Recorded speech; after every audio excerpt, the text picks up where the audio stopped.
Mas o Senhor me deu esse texto para trabalhar com os irmãos, e muita coisa que o pastor, na verdade, eu vou dizer aqui, que está, obviamente, na doutrina, traduz o real significado do nosso chamado com Cristo.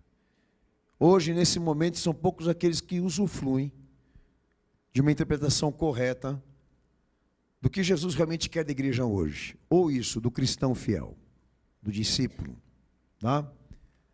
Nós estamos vendo uma crise, todos sabem aqui, uma crise institucional, ministerial, do que diz respeito à igreja, educacional, e há um certo controle do que as igrejas estão passando, informando, educando hoje, todos sabem, que é a filosofia, e essa interferência vem a cada dia mais destruindo a obra do nosso Senhor na mente das pessoas. E até hoje, o irmão do movimento Igreja Ser Política colocou no nosso canal um vídeo onde estava sendo discutido ali a questão da legalização do aborto, né? E lá a figura de um pastor, que também é político, o Cezinha de Madureira, né? Dando as razões e as explicações dele, como de grande parte da bancada evangélica, por ter, obviamente, aprovado tornar o aborto um crime. Eu estou meio por fora ainda se isso realmente já é concreto e julgamento final, mas para mim pouco importa, porque o que eu vou te dizer é outra coisa. Que quando os jornalistas fizeram uma explicação dele, a respeito disso, de querer impor princípios cristãos na Constituição e obrigar aqueles que não são cristãos a obedecer. Essa tentativa de querer impedir o aborto, ele defendeu por conservadorismo. E além de unir católicos e evangélicos para essa tentativa de impedir a legalização do aborto, esse cara realmente infringiu uma das normas mais importantes para nós aqui.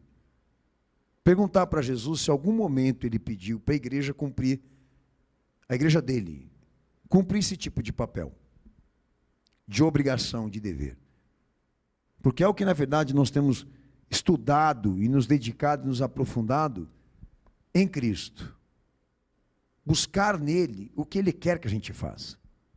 Porque é essa aliança que nós fizemos com o Senhor. Mas chegou a um ponto tão destruidor essa realidade, que a sociedade ela não consegue ter compreensão. Se pode chamar de evangelho isso, a tentativa de querer cristianizar ou gerar um Estado cristão com imposição pela força da política e da influência. Se você me perguntar, pastor, no Evangelho existe ali nas palavras do Senhor um posicionamento, uma autoridade verticalizada, sim? Existe uma verticalização nele ali, acerca de julgamentos e vontade, mas para o discípulo, não para a sociedade. Todas as normas e todos os princípios ali estão direcionados, eu digo ministrados, ensinados para aqueles que querem servir, não para aqueles que não querem servir. Que diríamos que lá no Evangelho, o princípio, a regra da fé, ela existe para ser obedecido por quem crê, por quem quer, não por quem não quer.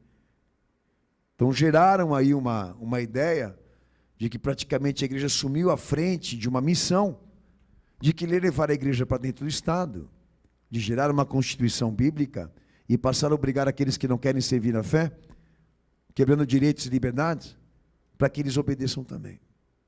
Eu entendo que isso é uma cortina de fumaça, porque política e religião é isso, é confusão, é caos, e a igreja ajudando nesse esquema de tumultuar, ao invés de esclarecer. Por que Jesus desceu aqui nesse mundo? Eu fico extremamente triste de saber que alguns de vocês que estão me ouvindo ainda não conseguem entender e compreender o que seria ser um cristão num mundo como esse.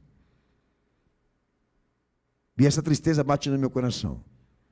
Porque servir ao Senhor é objetivo e simples. Mas alguns querem tornar isso complexo. Demais. Porque, infelizmente, não consultam aquilo que pensam, aquilo que falam no evangelho que ele pregou. E hoje, alguns detalhes que o pastor eu vou tratar aqui, vão deixar claro para o irmão. Essa relação do cristão com o mundo, essa relação, vou dizer, a existência da igreja e do cristão no mundo, até onde podemos existir, ou até onde nós não existimos. Eu digo, do que diz respeito aos processos que formam civilização e sociedade. Há um limite, há uma compreensão, há detalhes, há orientação de conduta, de norma. O Senhor deixou tudo prontinho para a igreja, para que ela realmente pudesse viver como cristão, numa sociedade como essa, que ela quer a depravação, ela quer a ilegalidade, ela quer a corrupção, tanto que o déspota vem, e a ordem mundial já está aí, entendeu? Então diríamos que para mim,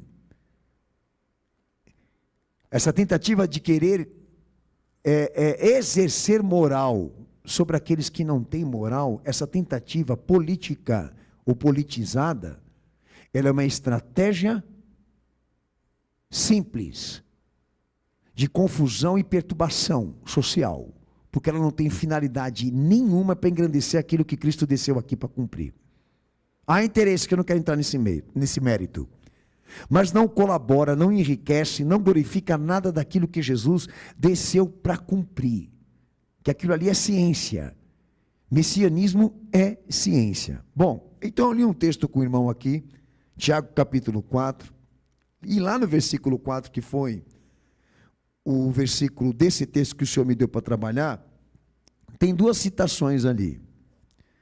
O texto começa com a seguinte identificação: os infiéis.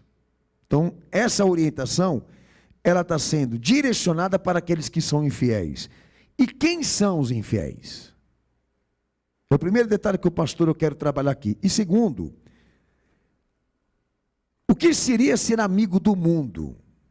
Que no termo seria o mundanismo. Mas o que seria ser amigo do mundo? Qual a orientação para isso? Então eu vou tratar esses dois aspectos com os irmãos aqui. E o objetivo dessa pregação e do que o Senhor me pediu para trabalhar aqui entre vocês é impedir essa confusão e esse caos e essa religiosidade que eu sei que alguns de vocês ainda levam. Entendeu? Principalmente de querer ter moral quando não há moral.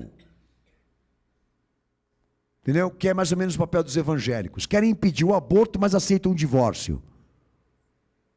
Pô, que caramba que é isso aí? Quer impedir o aborto, mas recasa e divorcia. Que raio de evangelho que é isso aí?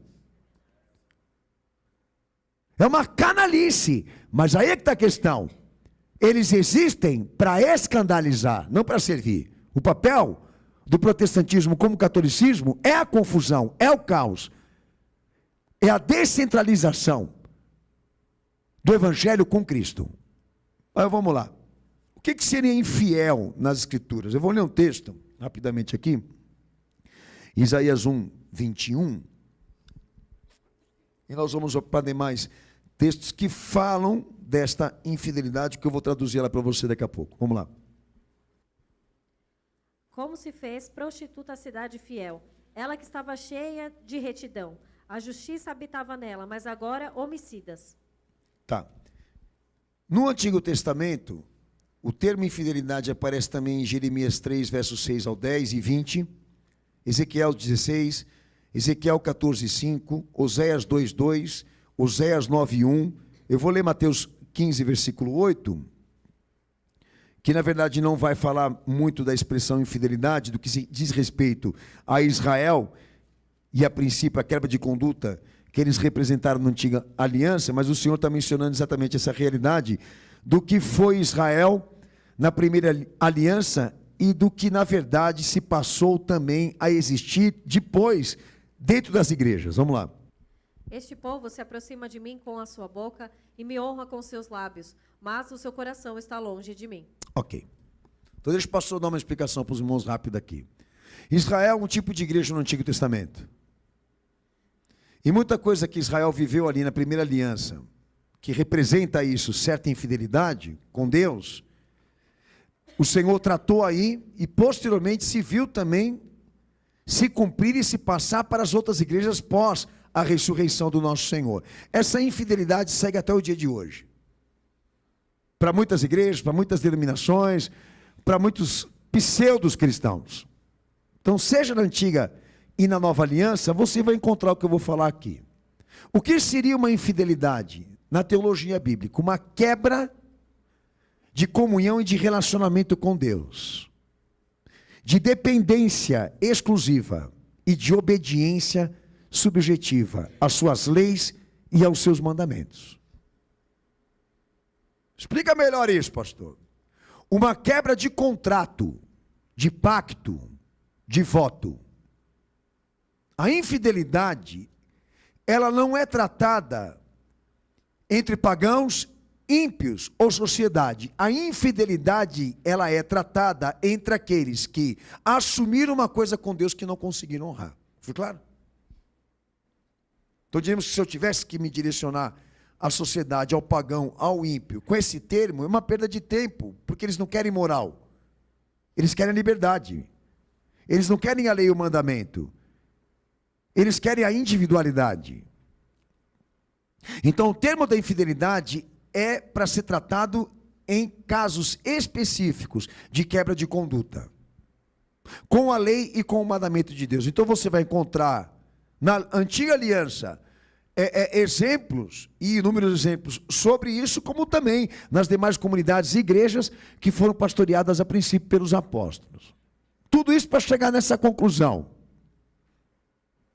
que eu já quero fazer essa observação. Não existe fé sem fidelidade. Não há fé sem fidelidade. Então, quando nós olhamos para uma fé que ela não traz obediência às leis e mandamentos ordenados diretamente por Cristo, não se trata de fé. Se trata de uma fraude. Então, para aqueles que já foram vítimas desses questionamentos, né? Eu creio. Aqui quem crê obedece, meu filho. Aqui quem crê se sujeita. Quem é dele, segue os passos dele. Então, quando você ouvir esse tipo de questionamento, não perde teu tempo para debater com esse jirico. Porque com certeza, além de jirico, ignorante, ele é um mal intencionado, porque ele está querendo exatamente impor ou trazer certa relevância para uma fé que não é bíblica. Porque se for trabalhada a fé nesse sentido de ser uma filosofia de vida, de pensamento, de relações ou coisa do tipo, não se trata de uma fé escriturária e bíblica, mas extremamente religiosa. Por quê? Porque esta fidelidade caminha com a fé. Porque a fidelidade está conjugada com a fé. Porque tudo aquilo que Deus prometeu, Ele cumpriu. E Ele espera que aqueles que estejam debaixo da chamada redentiva de Cristo, façam o mesmo. Tudo o que você sabe que Ele fez por você, que Ele cumpriu por você, para te salvar, que anteriormente Ele falou pelos profetas e prometeu, Ele quer que seja recíproco. E que quando você vier a dar uma resposta de fé a Ele, que a tua fé também tenha obediência e fidelidade. Agora, quem é o infiel? É aquele que se comprometeu em fazer o certo, mas agora está fazendo o errado. E que alguns até tentam justificar. Não, mas eu tenho razões. Não, mas eu tenho motivos. Como eu citei aqui. Pô, você está representando um ofício de pastor na condição de um político que já é errado. Definindo que essa tua atitude de intervenção a direitos e liberdades seja um conservadorismo e não isso, evangelho, porque ele acabou de assumir para quem ele está trabalhando. E detalhe, usando o Estado para atingir finalidades que você diz que é cristã. Impondo na Constituição princípios e normas da fé cristã que o Senhor não te pediu, que Ele não te ordenou, que Ele não fez. Mas às vezes eles querem me chamar para explicar isso lá. Eles não querem me chamar porque eles querem o caos. A mídia, os políticos, eles querem o caos, eles querem o debate. Isso é uma cortina de fumaça que sobe. Para todo mundo ficar perdendo tempo com esse debate, que é uma coisa meio que óbvia. Mas esse é o detalhe. Quem destaca ali naquele cenário? O infiel, pô. Quem destaca ali naquele cenário de bagunça?